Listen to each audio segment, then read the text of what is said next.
Tutus Setiawan, guru tunanetra di kota Surabaya yang mendobrak cara pengajaran pada tunanetra. Selama 16 tahun lewat lembaga luar sekolah gratis yang dibentuknya, Tutus melatih mental para tunanetra agar berani, percaya diri, mandiri, dan mematahkan stigma.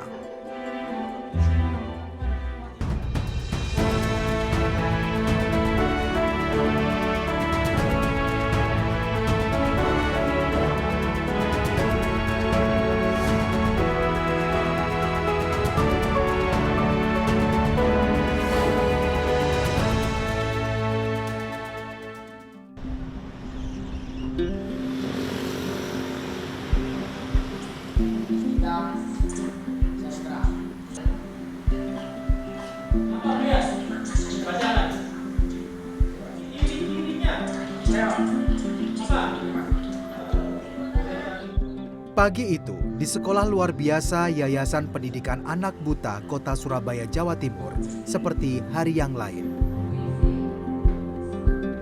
Jam pertama, atau mulai pukul 8 pelajaran dimulai. 8 kelas dari SMP hingga SMA.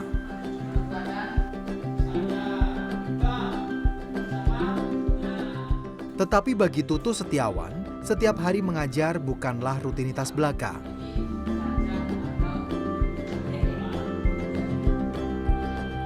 Mengajar baginya adalah menanam motivasi dan keberanian bagi anak didiknya yang tunanetra. Berani berbicara, berani tampil, dan percaya diri selalu dia suntikkan pada murid-muridnya. Dalam setiap mata pelajaran yang diampunya, Tutus selalu meminta murid tunanetranya maju dan menyampaikan gagasannya. Dia tidak ingin tunanetra tampil sebagaimana stigma terhadap orang-orang disabilitas, yaitu rendah diri, tidak punya rasa percaya diri, dan malu akibat keterbatasannya. Dan kita juga ingin merubah stigma negatif yang ada di masyarakat tentang keberadaan tunanetra. Saya kayak apa sih Mas dalam? Ya, stigma negatif bahwa tunanetra itu adalah individu nomor 2 di masyarakat, di mana misalnya dari pendidikan kita tidak diberi kesempatan yang sama dengan mereka. Kita hanya cukuplah di SLB, itu menurut orang masyarakat umum.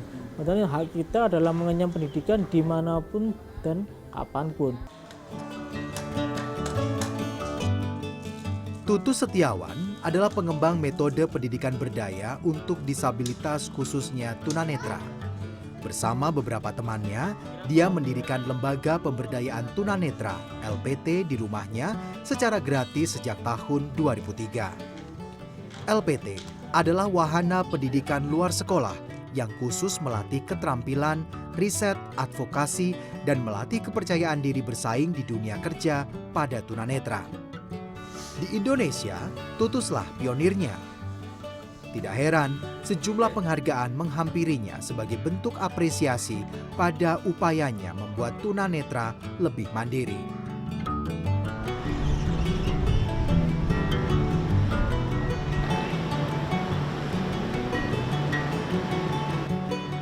Jawa Timur, data Badan Pusat Statistik BPS 2015 mencatat ada 300 ribuan jumlah penyandang disabilitas di Jawa Timur. Lebih dari 8.000 diantaranya adalah tunanetra yang berada di kota Surabaya. Baik yang buta total maupun menderita low vision atau penglihatan rendah.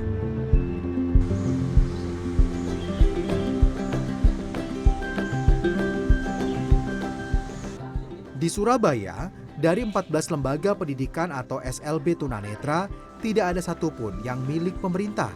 Semuanya swasta, seperti SLB Yayasan Pendidikan Anak Buta tempat Tutus Setiawan mengajar. Selain mengajarkan pelajaran formal, guru-guru di sekolah SMP dan SMA ini juga mengembangkan metode pendidikan berdaya untuk siswa-siswanya. Tidak terlampau sulit sebenarnya, karena yang diperlukan hanyalah mendorong siswa tunanetra percaya diri dan berani menunjukkan pada orang bahwa mereka juga punya kemampuan. Salah satunya adalah ini,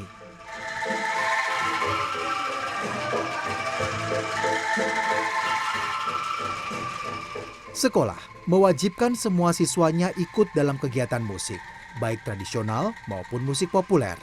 Meminta mereka menguasai alat musik apapun yang diminati.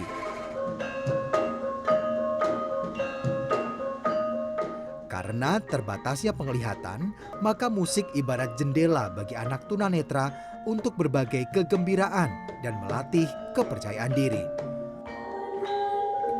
Tidak sia-sia, karena beberapa siswanya menemukan bakat di musik dan meraih prestasi.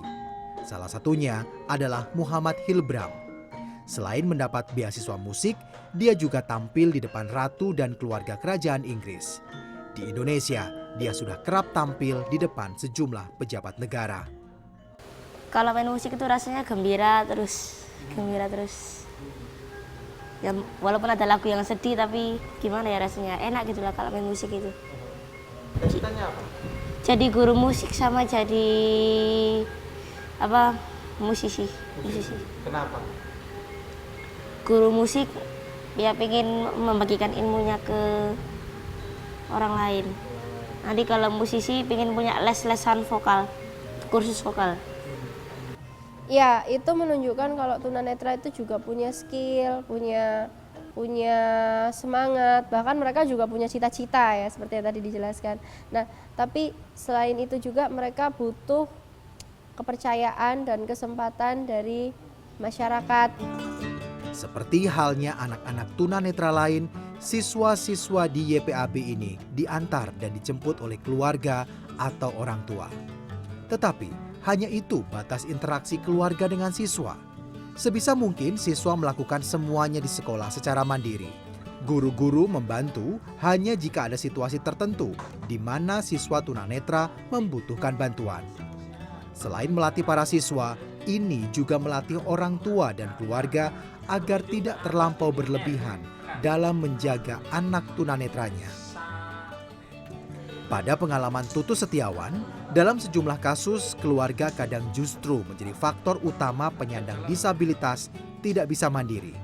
Yang dibutuhkan tunanetra dari keluarga sebenarnya adalah kepercayaan, bukan perlindungan yang berlebihan.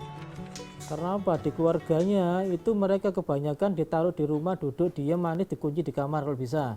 Nggak bisa lari kemana-mana. Nah, sehingga kita menganggap ini penting dikenalkan oleh kepada mereka bahwa di lingkungan mereka, di luar rumah itu ada masyarakat yang seperti ini. Dan agar mereka juga nantinya kelak ketika orang tua sudah nggak mendampingi mereka bisa bersosialisasi dengan masyarakat, bisa berinteraksi dengan orang lain, berkomunikasi, tidak canggung. Itu sebenarnya tujuan kita. Memang lebih ke arah kemandirian mereka, kita lebih melatih ke mental mereka agar siap untuk terjun dan bertarung di masyarakat, itulah.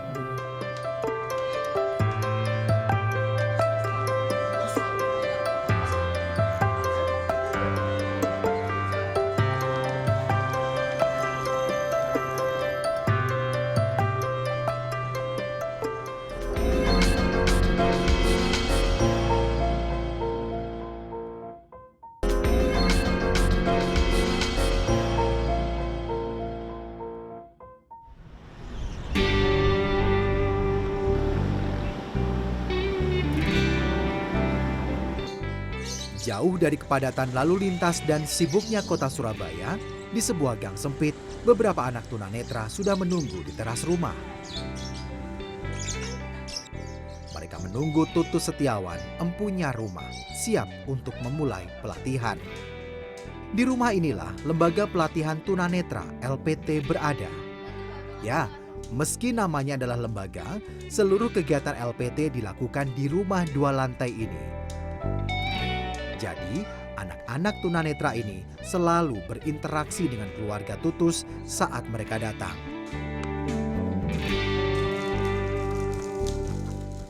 Didirikan tahun 2003 lalu, LPT adalah tempat pelatihan non-formal setelah siswa-siswa tunanetra bersekolah. Di sini, anak-anak tunanetra melakukan kegiatan yang tidak didapatkan di sekolah. Kegiatan di LPT berlangsung 2 kali seminggu selama beberapa jam tiap pertemuan. Semuanya gratis.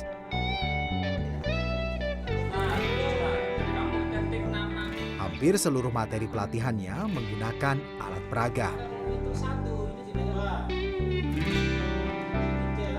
Mas, kan teman-teman banyak ya teman-teman disabilitas tunanetra ini yang terlahir sudah tunanetra, tetapi juga ada banyak yang ya dalam beberapa tahun, baru dalam beberapa tahun saja karena beberapa persoalan yang sakit dan sebagainya. Nah, bagaimana perbedaan cara mengajar antara teman-teman yang baru lahir, yang sudah lahir sudah tunanetra dan yang belum, apa kira-kira itu triknya bagaimana untuk mengajar mereka? Ya, memang ada perbedaan Mas Rangga ya. Seperti saya sendiri adalah tunanetra sejak umur 8 tahun, jadi ada konsep yang sudah saya peroleh di otak. Itu akan sangat berguna bagi pengenalan konsep lebih lanjut. Karena apa? Konsep yang sudah masuk itu tinggal nambahilah intinya. Kalau kita ngajar tunanetra yang tidak dari lahir, kita lebih mudah mengarahkan karena mereka sudah punya konsep. Misalnya kita bilang, ini adalah kotak. Di benak mereka sudah langsung terbayang, oh kotak seperti ini, sudah pernah melihat. Kita bilang, di sekitar kita ada meja, ada televisi, mereka sudah pernah lihat, oh seperti itu bentuknya. Tapi bagi tunanetra sejak lahir yang tidak punya konsep apa-apa, kalau kita ngomong bilang kotak tanpa ditunjukkan ini bendanya diraba, itu mereka akan nggak tahu kotak itu seperti apa bentuknya. Sehingga itu akan sangat berpengaruh terhadap cara mengajar mereka. Harus lebih ditunjukkan media yang konkret, misalnya seperti ini harus dirabakan dulu. Kalau yang tunanetra ini adalah alat untuk belajar braille permulaan. Ini yang lebih kecil ya? Ini yang besar, ini yang lebih besar, ini yang kecil. Nah seperti ini kayak tunanetra baru, mereka akan orientasi untuk motoriknya akan lebih sulit karena mereka nggak pernah tahu konsepnya lubang itu seperti apa, bagaimana penataannya. Beda kalau mereka sudah pernah lihat, ini satu kotak ada 6 lubang, kiri di kanan, kiri di kiri. Mereka kan sudah ada konsep di otaknya sehingga lebih mudah memang.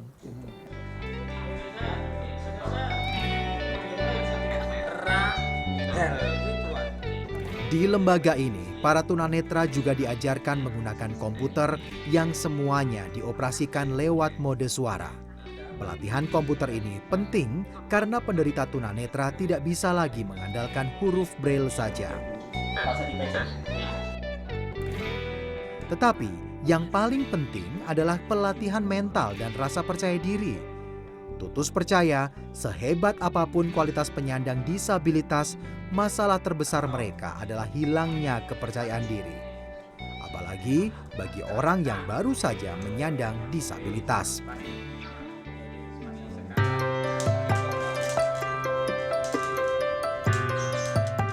Seperti Rachel yang baru beberapa tahun mengalami kebutaan total akibat glukoma. Pelatihan awal untuknya cukup sederhana. Dia diminta membeli sesuatu di warung dekat rumah sendirian.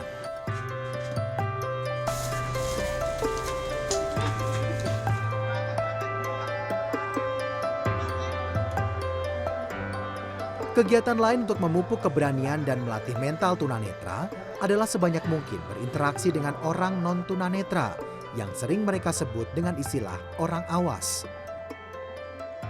Menurut Tutus, tunanetra tidak akan beranjak kemana-mana jika terkurung dalam labirin sempit dan hanya bergaul dengan sesama tunanetra. Seperti kerjasama Lembaga Pelatihan Tunanetra (LPT) dengan Universitas Petra Surabaya. Para mahasiswa diajak bergabung dan menemani para tunanetra menyusuri sebuah mal atau pusat perbelanjaan. Kegiatan ini tidak cuma untuk mengetahui aksesibilitas tempat publik seperti mal terhadap tunanetra, tetapi juga memberi wawasan kepada para mahasiswa cara berkomunikasi dengan tunanetra. Bu, sampai sejauh ini memang orientasi mahasiswa dan teman-teman tunanetra di mall ini baru hari ini aja ya? Baru hari ini kalau yang mall. Nah, tapi kemudian mungkin ada gambaran sedikit dari Ibu kira-kira dari hasil yang sudah dilakukan seperti apa aksesibilitas mall terhadap teman-teman disabilitas? Mereka itu merasa sebagai manusia biasa gitu. Jadi mengunjungi suatu tempat yang juga umum dikunjungi oleh orang biasa. Jadi mereka senang-senang aja dan sejauh ini tadi saya amati juga tidak ada terlalu masalah. Tapi tangga tidak masalah Pak. Tapi yang agak masalah memang eskalator. Sedikit tapi tidak terlalu banyak. Apa itu? Ada ketakutan. Jadi karena barang itu jalan kan, memang beberapa yang sudah biasa tidak masalah sih. Tapi ada beberapa ternyata saya amati yang cukup lama Pak, kita mendorong, mendukung, ayo nggak apa-apa, ayo dicoba, takut, ayo nggak apa-apa, ini aman. Gitu. Nah sementara kalau untuk trotoar juga sama pasti ya, karena trotoar di pinggir jalan. Cuma mereka bisa menyatakan bahwa ya sudah bagus, ada guiding block yang menonjol untuk membantu mengarahkan mereka berjalan. Hanya saja memang pada beberapa titik itu mungkin agak berkelok-kelok begitu, agak berbelok-belok sehingga agak menyulitkan mereka. Kemudian tiba-tiba habis gitu, nggak tahu kemana. Bisa-bisa mereka masuk selokan misalnya. Ada pohon. Ada pohon. Kemudian guiding block itu juga ternyata mungkin di beberapa bagian itu tidak dipasang menonjol Pak. Jadi malah mendelep gitu gampangnya kalau saya bilang. Masuk, nah itu menyulitkan mereka. Tapi secara umum kita katakan singkat saja, secara umum kira-kira di Surabaya sudah pro terhadap disabilitas atau? Saya rasa cukup pro Pak.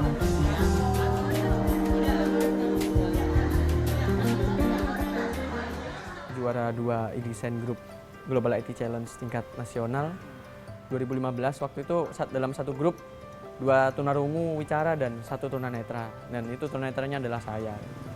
Jadi itu bukan juaranya yang bikin bangga sebenarnya, tapi bagaimana kita bisa berinteraksi dengan yang satu tidak bisa melihat, yang 2 tidak bisa mendengar dan tidak bisa berbicara. Itu yang paling gimana ya, nggak masuk akal tapi ternyata bisa.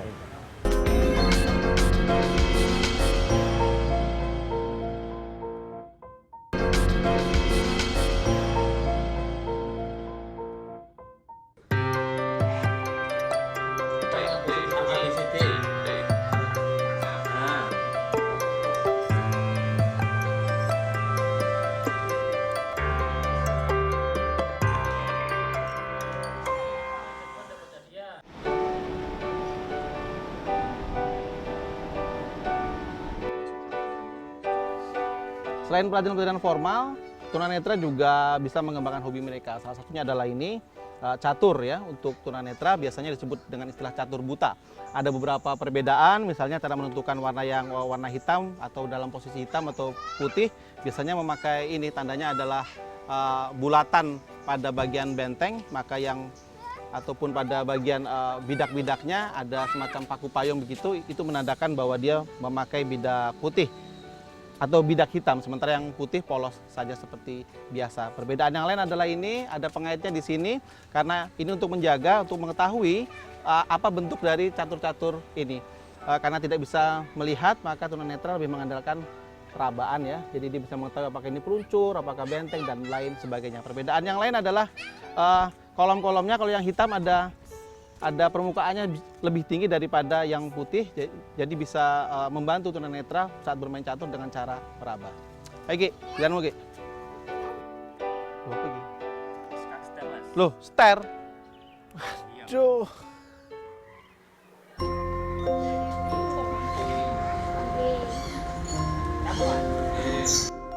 Inilah Sugi Hartanto, seorang penderita low vision yang pernah beberapa lama berlatih di Lembaga Pelatihan Tunanetra LPT milik Tutu Setiawan.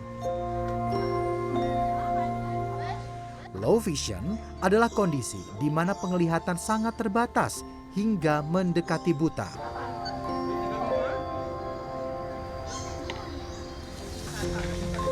Badan Kesehatan Dunia WHO mencatat rata-rata penglihatan low vision turun hingga tersisa 30% saja.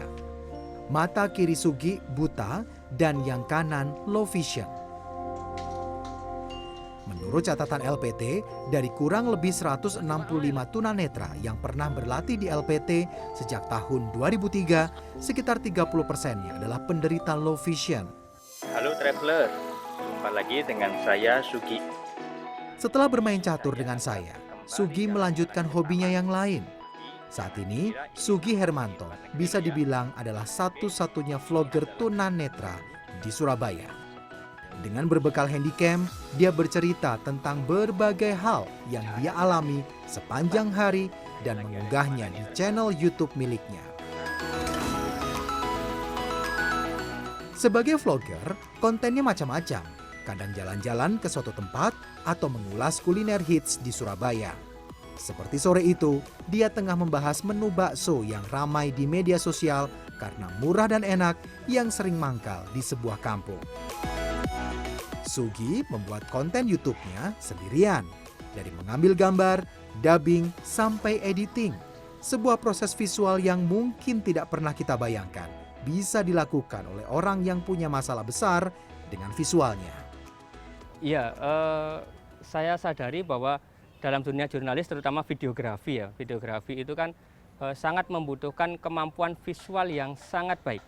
Nah, sedangkan satu sisi, saya sendiri itu mengalami hambatan dalam visual. Di sisi lain, fasilitas-fasilitas untuk alat-alat yang digunakan dalam videografi, baik itu komputer, kamera, itu layarnya kecil, dan ikon-ikon di komputer pun itu kecil, sehingga mau nggak mau saya harus mendekatkan mata saya itu ke alat, mendekatkan mata saya ke handycam ataupun ke kamera, iya betul, ke kamera ataupun ke komputer untuk mencari ikon-ikon yang akan saya gunakan. Misalkan kalau cut itu harus ada tanda gunting di mana posisinya, saya harus mendekatkan itu. Terlebih lagi juga ketika di sebuah tempat itu ada tulisan, itu saya tidak bisa melihat tulisan itu dari jarak jauh. Maka saya harus menggunakan sebuah kamera untuk saya foto dulu, habis itu saya zoom. Apa isi tulisan itu? Taman ini diberi nama Taman Harmoni. Oke? Kurang dari setahun, pelanggan atau subscriber channel YouTube Sugi Hermanto yang berjudul Mlaku-Mlaku sudah lebih dari 1.000 akun.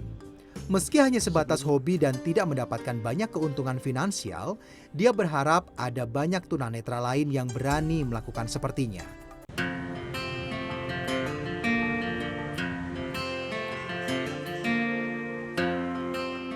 Alfian adalah mahasiswa antropologi Universitas Airlangga.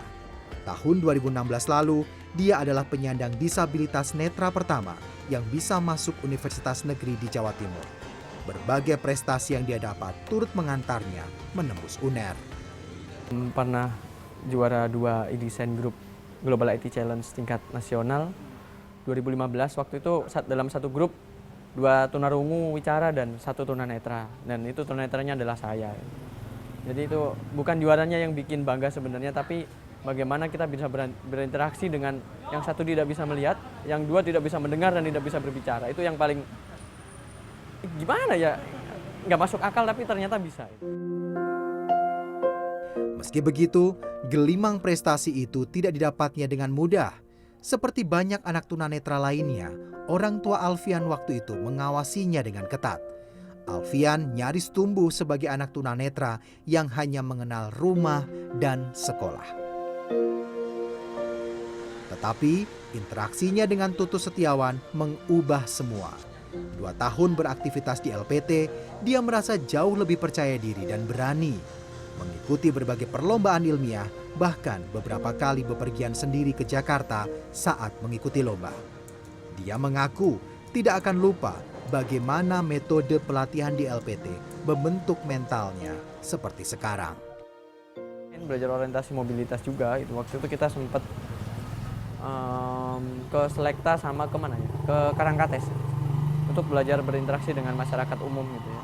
Jadi kita diminta untuk mencari satu tempat tertentu yang itu tidak boleh didampingi, gitu. Harus cari sendiri dengan cara bertanya kepada orang-orang sekitar, dan itu melatih teman-teman untuk lebih berani, lebih percaya diri gitu ya. Sebenarnya ketika kita jadi seorang disabilitas, khususnya tunanetra ya, tunanetra lalu kita punya impian untuk bersekolah di sekolah reguler gitu. Alangkah konyolnya kalau kita tidak belajar mandiri gitu. Karena sebenarnya yang paling penting adalah ketika kita ada di masyarakat umum adalah kemandirian dan kepercayaan diri. Selain itu bisa menyusul, tapi mandirian itu harus ada untuk memberikan kepercayaan juga kepada orang masyarakat sekitar kalau memang kita bisa. 16 tahun melatih mental tunanetra belum membuat Tutus Setiawan berhenti. Dia ingin menjangkau lebih banyak lagi anak-anak tunanetra, melatih mereka, memberi semangat agar tunanetra punya daya saing. Meski itu, berarti harus menyita lebih banyak waktu bersama keluarganya. Seorang istri yang juga tunanetra dan 2 anak kandungnya yang bisa melihat.